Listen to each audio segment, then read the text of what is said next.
Hello students, स्वागत आप सभी का आपके अपने YouTube channel smart study classes पर। तो बच्चा वाड़ी आप सभी को पता है कि हिंदी गद्य के इंपॉर्टेंट क्वेश्चंस मैं आपको करा रहा हूं और इससे पहले भी हमारे 100 क्वेश्चंस बच्चा पहले ही कंप्लीट हो चुके हैं।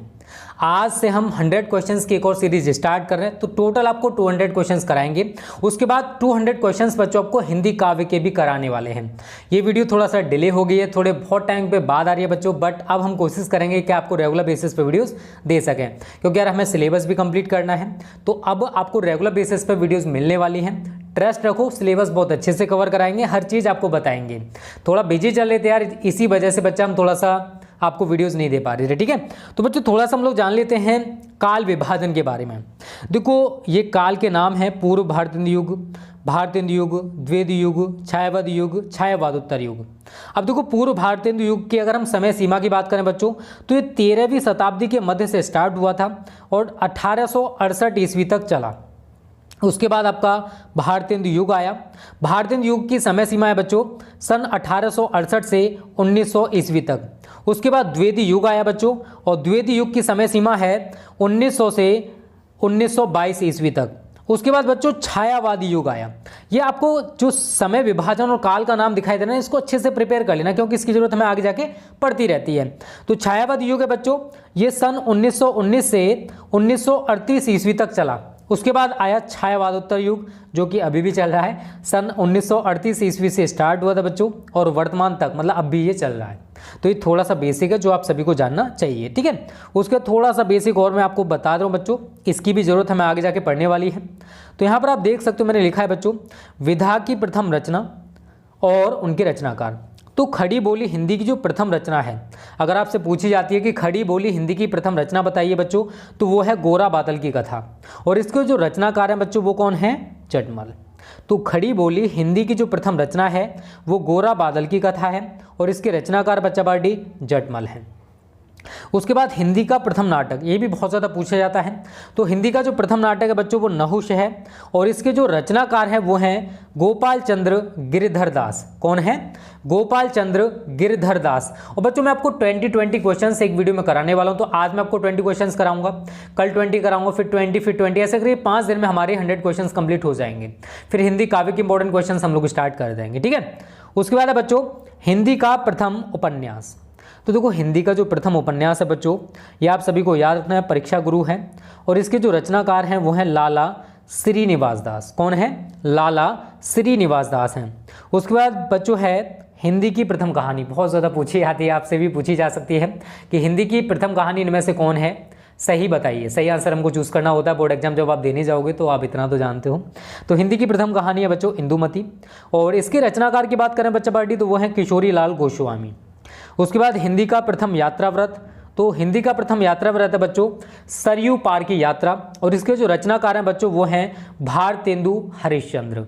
कौन है? भारतेंदु हरिश्चंद्र जी हैं, ठीक है बच्चों। और एक और बात है बच्चा, देखो अगर आप ये पीडीएफ, हम लोग कोशिश करें कि आपको हिंदी की जो पीडीएफ है फ्री ऑफ कॉस्ट प्रोवाइड करें। तो ये पीडीएफ अगर आप पाना चाहते हो तो उसके लिए आप हमारा टेलीग्राम चैनल ज्वाइन कर सकते हो, डिस्क्रिप्शन में लिंक दे दूंगा, वहां से आप ज्वाइन कर लेना। और आपको अगर ऑल सब्जेक्ट नोट्स चाहिए, इंपॉर्टेंट क्वेश्चन चाहिए, प्रैक्टिस सेट चाहिए, तो यार इस टाइम हमने अपना एक स्पेशल न्यू बैच चला रखा है। 15 जुलाई तक हमने उसको बढ़ा दिया है। आप हमारा स्पेशल न्यू बैच अभी भी 899 रुपये में ज्वाइन कर सकते हो। और पूरी डिटेल चाहिए कि कैसे ज्वाइन करना है, क्या क्या बेनिफिट्स हैं, तो इस वीडियो के डिस्क्रिप्शन में जाओ, पूरा बेनिफिट हमने बता रखा है कि कैसे ज्वाइन कर सकते हो, कैसे पेमेंट करना है। ओके बच्चों, चलिए आगे बढ़ते हैं बच्चों इंपॉर्टेंट क्वेश्चंस की ओर। तो हमारा पहला क्वेश्चन है बच्चों, प्रेम सागर के रचनाकार हैं। ऑप्शंस आपको दे रखे हैं सदल मिश्र, पंडित लल्लूलाल, इंशा अल्लाह खां, सदा सुख लाल। तो बच्चों याद रखना प्रेम सागर के जो रचनाकार हैं इनमें से वो हैं पंडित लल्लूलाल। कौन है? पंडित लल्लूलाल। और वीडियो को लाइक और शेयर कर दिया करो, कम से कम 1000, 1500, 2000 व्यूज तो पहुंचो इस टाइम।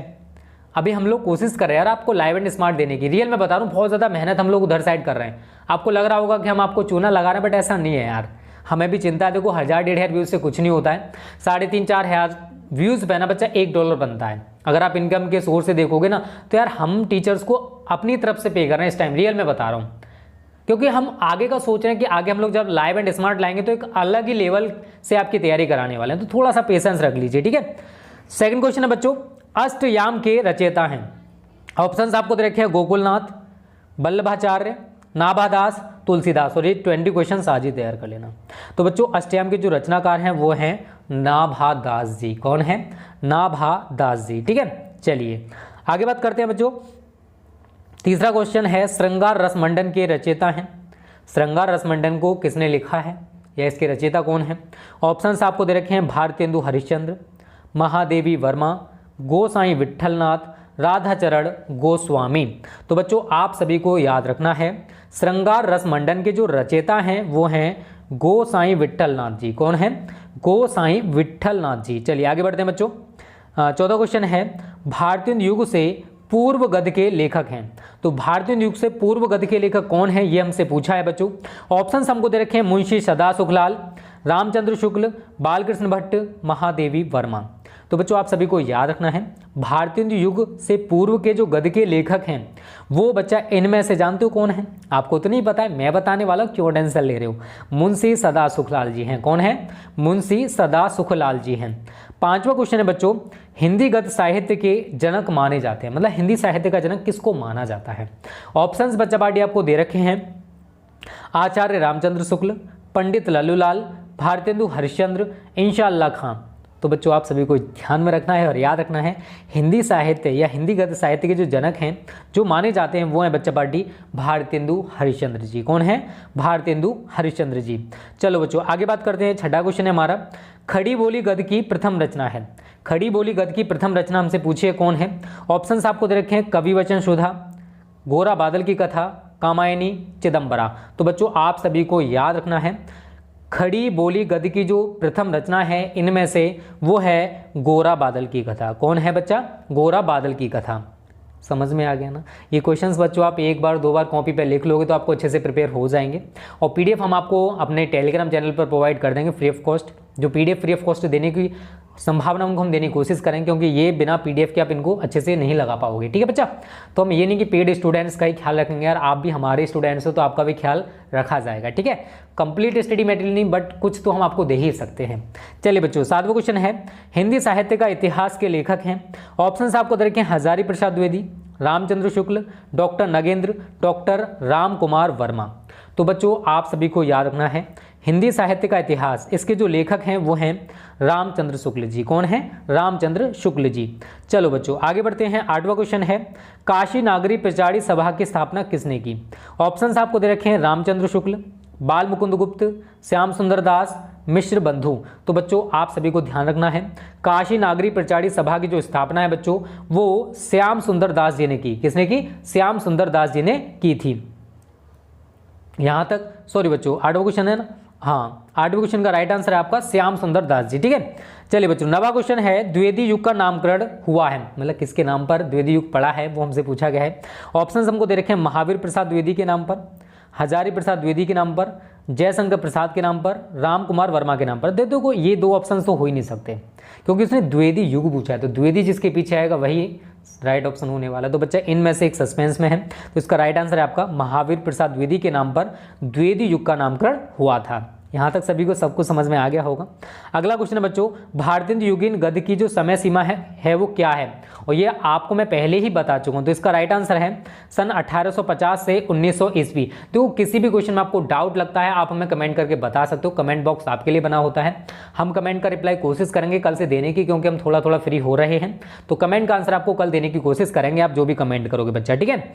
चलिए बच्चों आगे बढ़ते हैं अगले क्वेश्चंस की ओर। यहाँ से पहले से स्टार्ट हो रहे हैं बट ये 11वां क्वेश्चन है। ठीक है? टेंशन ना लेना क्योंकि हमारा पार्ट 2 है। हमने 10 क्वेश्चंस की एक सीरीज बनाई थी पहले। ठीक है? तो छायावादोत्तर युग के गद्य लेखक हैं ये हमसे पूछा गया है।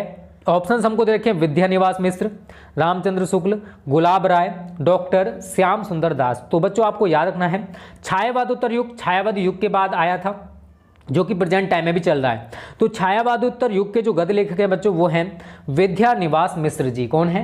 विद्यानिवास मिश्र जी। चलिए बच्चों आगे बात करते हैं रानी केतकी की कहानी के लेखक है। यार इसका आंसर तो मैं आपको पहले ही बता चुका हूँ जब मैंने वीडियो स्टार्ट की थी। तो रानी केतकी की कहानी इसके जो लेखक है बच्चों वो हैं इंशाअल्लाह खां। मुझे बताने की भी जरूरत नहीं बट मैंने बता दिया। ठीक है ना? कोई दिक्कत नहीं, तैयार कर लेना। 13वां क्वेश्चन है बच्चों, आज का 13वां क्वेश्चन है। वैसे इस पार्ट में देखोगे तो तीसरा क्वेश्चन है। द्वैध युग और छायावाद युग दोनों युगों में लेखन कार्य करने वाले ऐसे कौन से लेखक हैं जिन्होंने दोनों युगों में लेखन कार्य किया हो? ऑप्शंस आपको दे रखे हैं, महावीर प्रसाद द्विवेदी, बालकृष्ण भट्ट, गुलाब राय, सरदार पूर्ण सिंह। तो बच्चों आप सभी को याद रखना है, इसका राइट आंसर है आपका गुलाब राय जी। तो गुलाब राय जी ने द्वैध युग और छायावाद युग दोनों युगों में लेखन कार्य किया था। चौथा क्वेश्चन या 14वां क्वेश्चन है बच्चों, ध्रुव स्वामिनी नाटक के लेखक कौन हैं? तो ऑप्शंस आपको यहाँ पर दे रखे हैं बच्चा, जयशंकर प्रसाद, रामकुमार वर्मा, लक्ष्मी नारायण मिश्र, भारतेंदु हरिश्चंद्र। और इसका आंसर मुझे पता, ज़्यादातर बच्चों को पता होगा, जिनको नहीं पता मैं बता दे रहा हूँ, क्यों टेंशन ले रहे हो। ध्रुव स्वामिनी नाटक के जो लेखक हैं बच्चा वो जयशंकर प्रसाद जी हैं। तो यहाँ तक सारे क्वेश्चन अगर क्लियर हैं तो वीडियो को लाइक कर दो, शेयर कर देना, ठीक है। चलिए बच्चों आगे बात करते हैं। आज का हमारा अगला क्वेश्चन है, स्कंदगुप्त नाटक के लेखक कौन है? ये हमसे पूछा गया है। ऑप्शंस आपको दे रखे हैं, प्रेमचंद, लक्ष्मी नारायण मिश्र, जयशंकर प्रसाद, धर्मवीर भारती। तो बच्चों आप सभी को शायद पता नहीं होगा, स्कंदगुप्त नाटक के जो लेखक हैं वो हैं बच्चा जयशंकर प्रसाद जी। चलिए बच्चों आगे बात करते हैं। अगला क्वेश्चन हमारा, हिंदी का प्रथम नाटक है और इसका आंसर मुझे आप कमेंट करके बताओगे। वैसे इस वीडियो की शुरुआत में आपको बता चुका था, फिर भी आप कमेंट करके बता देना कि इसका राइट आंसर क्या है। 17वां क्वेश्चन है आज का। वैसे 7वां क्वेश्चन इस पार्ट का है, लहरों के राजहंस कृति का संबंध गद्य की किस विधा से है? ये हमसे पूछा गया है। इसका राइट आंसर है आपका नाटक। भारत दुर्दशा रचना किसकी है? किसने भारत दुर्दशा नाटक को लिखा है या रचना की है? ऑप्शंस दे रखे हैं, जयशंकर प्रसाद की, रामकुमार वर्मा की, भारतेंदु हरिश्चंद्र की, श्याम सुंदर दास की। तो बच्चों आप सभी को याद रखना है, भारत दुर्दशा नाटक या फिर कह सकते हो इसके जो रचनाकार हैं वो जानते हो कौन हैं? भारतेंदु हरिश्चंद्र जी हैं। चलिए बच्चों आगे बात करते हैं। श्री चंद्रावली नामक नाटक के जो लेखक हैं वो हमसे पूछा गया है कौन है? ऑप्शंस आपको दे रखे हैं, भारतेंदु हरिश्चंद्र, जयशंकर प्रसाद, हरिकृष्ण प्रेमी, श्रीनिवास दास मिश्र या श्रीनिवास दास, ठीक है। तो बच्चों आप सभी को ध्यान में रखना है, श्री चंद्रावली नामक नाटक के जो लेखक हैं वो भारतेंदु हरिश्चंद्र जी हैं। 10वां क्वेश्चन या 20वां क्वेश्चन आज का इंपॉर्टेंट है, अच्छे से इसको तैयार कर लेना। आधे अधूरे के लेखक कौन हैं? ऑप्शंस दे रखे हैं, हरिशंकर प्रसाई, मोहन राकेश, रामवृक्ष बेनीपुरी, कन्हैयालाल मिश्र, प्रभाकर। तो बच्चों आप सभी को ध्यान में रखना है, इस वाले क्वेश्चन का राइट आंसर है आपका मोहन राकेश। तो बच्चों आज मैंने आपको 20 क्वेश्चन करा दिए, थोड़ा सा बेसिक भी करा दिया। उम्मीद करता हूँ सारे क्वेश्चन आपको समझ में आ गए होंगे। अगर आप रेगुलर बेसिस पे वीडियो पाना चाहते हो तो इस वीडियो का टारगेट है कम से कम 2000 व्यूज। ज़्यादा व्यूज नहीं दे रहा हूँ, करा सकते हो, और कम से कम 200 लाइक्स इस वीडियो पर आने चाहिए। इतना कर देना हमारे लिए। हम देखो बहुत मेहनत करना पड़ता बच्चा ये PDF बनाने में, वीडियो शूट करने में। आपको नहीं पता यार एक वीडियो को बनाने में कितना टाइम जाता है। और अगर आपको कंप्लीट स्टडी मटेरियल चाहिए तो उसके लिए आप हमारे स्पेशल न्यू बैच ज्वाइन कर सकते हो, डिस्क्रिप्शन में पूरी जानकारी दे रखी है। Okay students, thanks for watching this video.